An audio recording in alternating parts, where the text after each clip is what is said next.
Welcome to the second video in the Think Critically series. In the first session, we went over the proliferation of information and the evolution of the news media. We also went over how a select few news media companies began to consolidate and dominate the sector, essentially monopolizing the 24-hour news cycle. These select few companies are the ones who own the majority of the airwaves in what we know as the media conglomeration. We also saw that these emerging big tech media companies like Google and Facebook sold advertising space using our online behavior and made billions of dollars from that advertising. We also learned just how much money there is to be made in fake news. We left off going over how the rise of the big tech media and fake news is fueling the current political polarization we are going through currently. My name is Zora. I'm a librarian and I help students with research. Hello, I'm Gustavo, and I conduct research in political psychology. Today, we will cover how through algorithms, social media is the perfect place for fake news to flourish. We will touch on how social media makes it easier to target you directly with political advertisements that are based on your data. We will even talk about how political memes can influence your political opinions. We will also be going over the psychological principles that make fake news possible in the first place. And we will then go over how we can use those very same psychological principles to instead prevent ourselves from falling for fake news stories. In other words, in today's session, we will be using what we know about our mind to process information. Yeah, so our main goal for today is to develop our cognitive muscles to fight the spread of misinformation and then to question the nature of the news in your social media feed. So let's get started.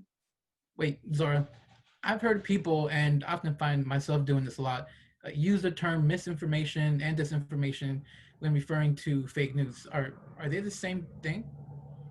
Yeah, that's a great question, Gustavo. I'm sure many of you have heard the term fake news, misinformation, or disinformation used interchangeably. I mean, we do it ourselves too. But a recent research article tried to separate the terms. Fake news is defined as made up content that, quote, mimics news media content in form, but not in organizational process or intent, unquote. So, furthermore, that study defines misinformation as false or misleading information. Disinformation goes one step deeper. Disinformation is false information that is purposely spreading to deceive people. Yeah, I guess that cleared things up a bit. I know it's a little confusing, but regardless of what we call it, whenever we scroll through our social media feed, we come across some form of information that is meant to influence the way we think about certain issues. I mean, we literally have people on social media who get paid to do that and promote certain brands and lifestyles. That is an entire conversation for another time. But is it weird that I have mixed feelings about the Kardashians ending their show right now? I guess we have new forms of reality entertainment. Anyways, there are a couple of different types of posts. You are likely to come across posts from regular users, such as our friends, or public figures, such as the president or celebrities. You will also come across posts from organizations or companies, such as CNN or Fox News. You are also likely to come across one other very common type of post, memes, specifically political memes. Oh, memes! I like memes, and you know they're related to politics, so it almost feels like they're actual news. Political memes are an interesting category because they come across as innocuous. That is, because they are funny, they don't really do any real harm. After all, memes are jokes, right? We will revisit memes towards the end of our session, but for now, let's take a look at how it is that you come across them. Yeah, so all of social media functions essentially by way of clickbait. You know, social media posts they fight for your attention and even your data by luring you into clicking on their posts and by using catchy phrases and captivating images. But perhaps the main culprits of why social media is so addicting are algorithm biases. Essentially, biases are psychological tendencies to that favor or disfavor something. But you can think of algorithms as the step-by-step coding process through which content shows up on your social media feed and in other places around the internet.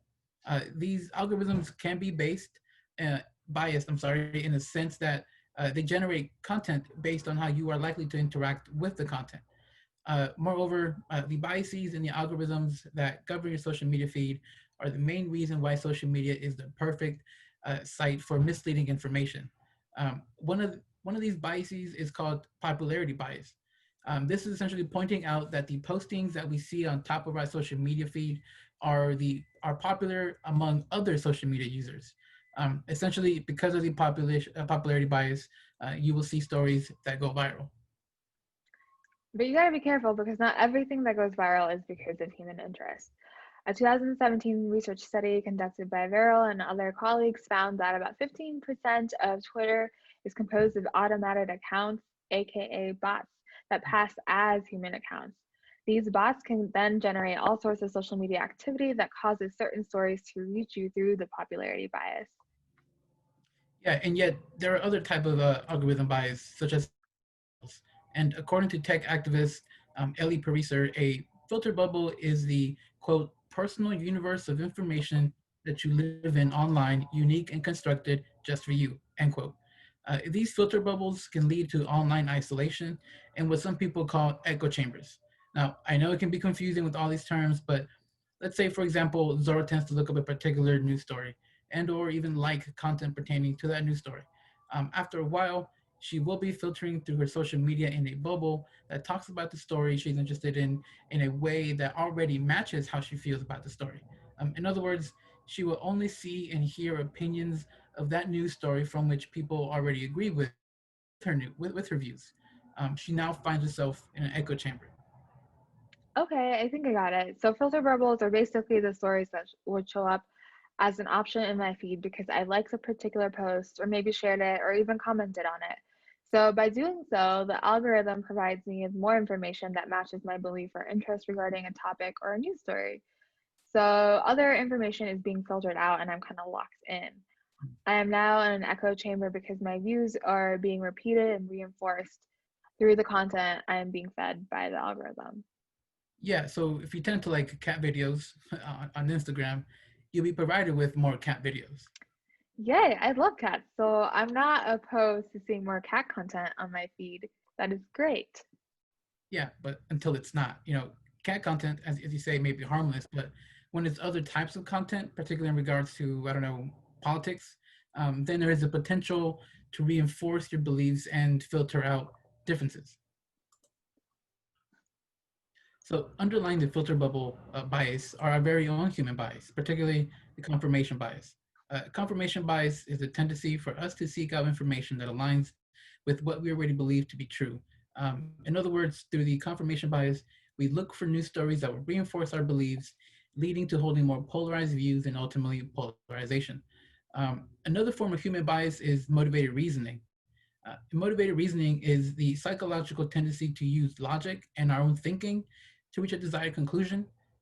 Essentially, while we like to think that we reach a political opinion by thinking through a news story, motivated reasoning bias shows us that we actually use our thinking to further solidify our already existing opinions and not be swayed by new information that could possibly change our opinion on an issue. In other words, because of motivated reasoning, you might find yourself passionately defending your stance on an issue when someone brings you new information that jeopardizes your stance. Yeah, I was just gonna say I find myself doing that a lot. So basically, we can be our own echo chamber and get in the way of changing our own original opinion when we learn something new. Yep. So with that in mind, let's see how social media hijacks biases to make a lot of profit. If you recall, in the first session, we went over the business models of big tech media companies like Google and Facebook. But have you ever thought about how these and other social media platforms are free, but the companies make so much money? That is why it is important to note that the machine and human biases we just went over are deliberately used against us to make money. We Mm. know they make money by selling ad spaces in their respective markets, but let's take a closer look just to see how that is done. So, social media quickly became a great tool for political campaigns to spread their message. Political campaigns once would use a blanket advertisement to target a specific demographic. But now, because of social media, political campaigns have access to all kinds of personal data from possible supporters. So instead of a blanket ad, they can now generate highly personalized political advertisements just for you. We call these ads micro targeted political advertisements on their feeds.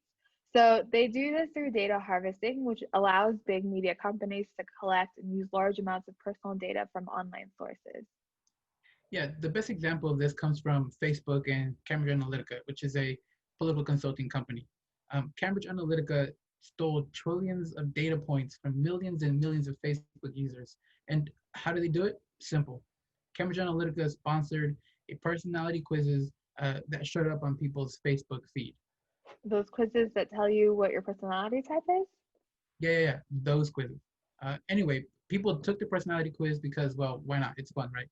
What they didn't know was that as soon as they opened the quiz, Cambridge Analytica was able to access their Facebook profile and take all the data as well as all the data of their Facebook friends. Everything from what they post, to what they like, to who they voted for, and of course, the results from the highly informative personality quiz. With all the data, Cambridge Analytica was able to build psychological profiles of each individual and use that data to then generate micro-targeted political advertisements that may have in fact influenced our 2016 election and other elections around the world. Cambridge Analytica later went bankrupt after Christopher Wiley exposed their unethical and illegal practices to the authorities. Yet, Cambridge Analytica was not the only firm using our Facebook data nefariously. According to the Senate Intelligence Committee, a Russian based company called the Internet Research Agency also used Facebook data to generate micro targeted political advertisements. Specifically, they used information warfare to spread disinformation and create societal division.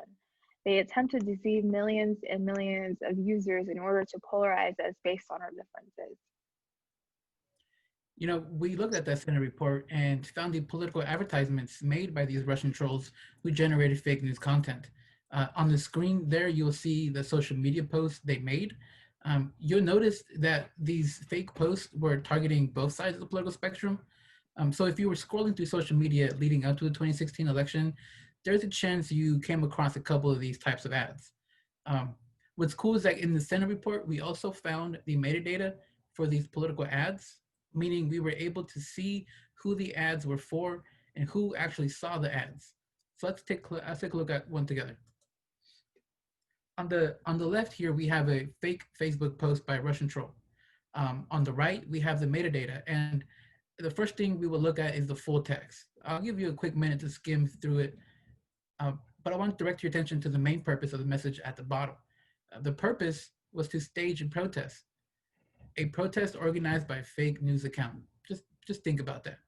Wow. Anyways, yeah, exactly. Anyways, as you read the language, you'll see that it directly appeals to conservatives. We can prove that by looking down and looking at where and who the ad targeted. The metadata here tells us that the ad was targeting people who lived in Philadelphia and in Pittsburgh and who liked Donald Trump manufacturing or who were minors themselves. This was just one example there. But you can view more of these ads on and their metadata in the LibGuide we'll create. So these ads can really grab our attention. I mean, that is their sole purpose. One of the many reasons why these political advertisements are effective in swaying how you think and what you know about a political issue is by prompting an automatic response from your mind. That is, social media posts hook your attention, and even if it is just for a few small seconds, prompt you to process the information they present.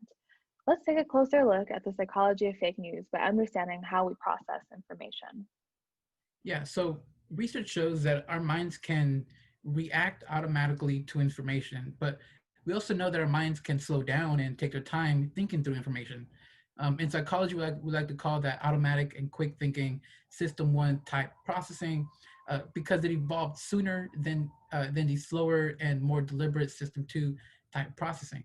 Both systems are useful in their own way, of course. You know, system one is effective when needing to act fast, whereas system two thinking is effective when we need to learn something. System two thinking is especially useful when building what we know about political issues because a key function of the system two is to serve as a check and balance for system one.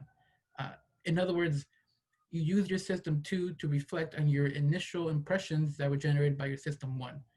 The problem is that the social media, where we often encounter political information, is specifically designed for your quick and automatic thinking. I know it's hard to question our initial thoughts about a social media post, especially a political one. Again, they are designed that way, but it is much easier for fake news to manipulate our thinking, our confirmation bias, when we find ourselves in those echo chambers we talked about earlier. In those chambers, we are constantly exposed to political advertisements framed in a way that fits our thinking, thus enabling motivated reasonings to back up our opinions. Let's take a look now at an example that shows how you can still process information from a post that you only spend a couple of seconds looking at as you scroll through social media. Yeah, let's say, for instance, you're scrolling through your social media and you come across this political post.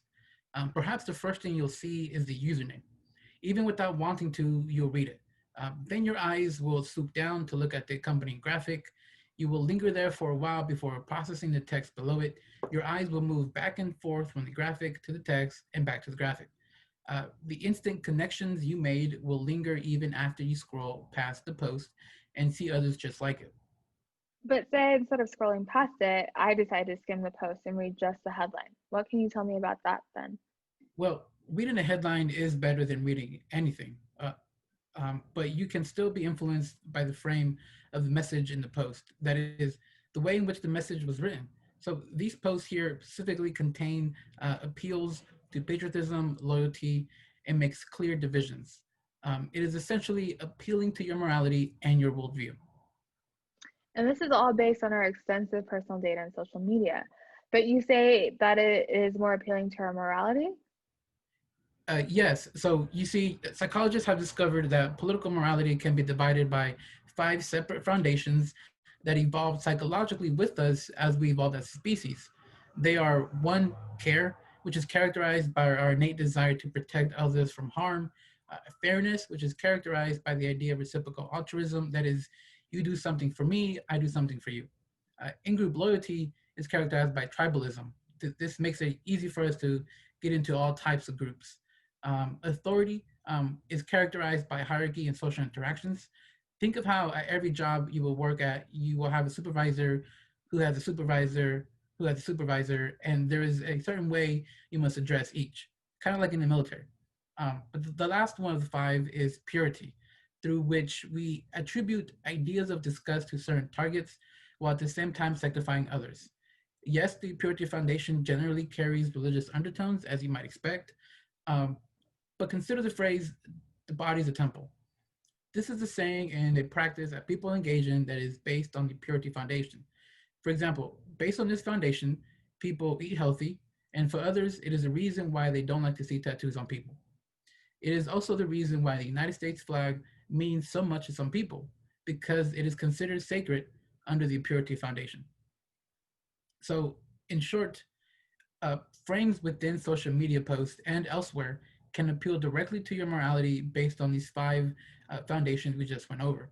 These moral frames in social media posts can easily activate your system one thinking to process information. And when they are paired with the quick and automatic opinions we form, the frames make it easier to fall for fake news. Okay, so the good news is that we can use our system two type thinking to prevent ourselves from actually falling for these fake news posts, clickbait, targeted content, and other posts that smell like misinformation. Indeed, research shows that taking the time to reflect on your initial thoughts when viewing social media posts can help you detect fake news stories in your feed more accurately. In other words, use your system two slow thinking to check your system one automatic thinking.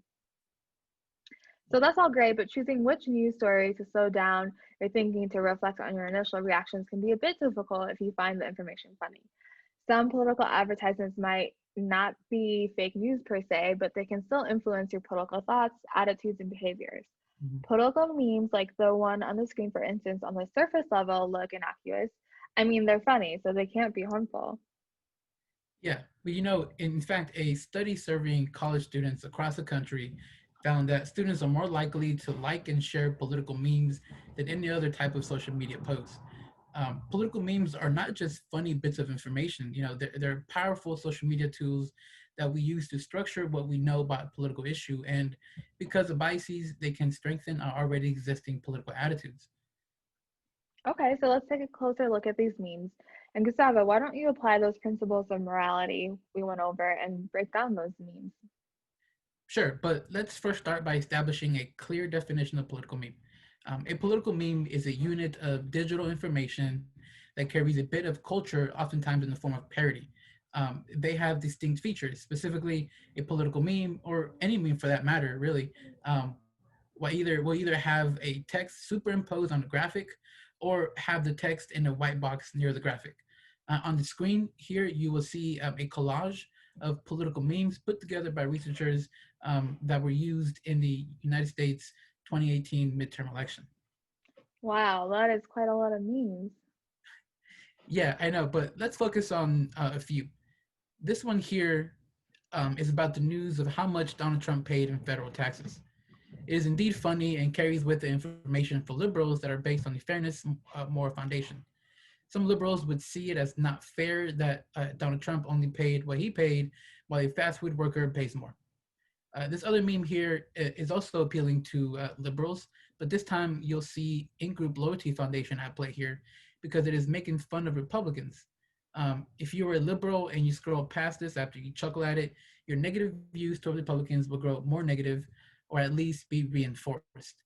And this last one here is targeting conservatives and appealing to both their purity and their authority foundations because it highlights just how sacred the military is to conservatives, generally speaking, and also the need to pay respect to military officers. So, as we learned, political memes are funny and seem like they're no big deal, but they can actually influence how you think about a political issue without you really knowing. So, what makes them particularly dangerous is that they do not have a source. Memes are sourceless. After all, they come from the culture, right? Right. So treat them like what they are, a type of micro-targeted political advertisement, and be sure to use your system two thinking to reflect on your initial system one thinking. And so, with that, we want to leave you with some tips and strategies for safe social media browsing. For starters, it might be a good idea to download an ad blocker. This will prevent ads from popping up in your feed. Even when you open a new website, you are oftentimes also given the option to opt out of data tracking techniques that ad tech firms use. In fact, under California law, you have the option to protect your data from being used by ad tech firms. So take the time to understand your data privacy rights. Yeah, so definitely check out social media platforms and even other services, privacy and user information policies. Also, make sure to diversify your newsfeed by checking out news stories from sources that don't typically align with your political ideology. This helps prevent the algorithms in social media and perpetuating filter bubbles and echo chambers. Lastly, and the most important strategy is just to reflect on your initial thoughts when scrolling through political news and social media. So don't like or share something without really deeply thinking about it and vetting that information. And ask yourself, are you liking or sharing something just because it affirms your worldview? And remember, be intentional and think critically.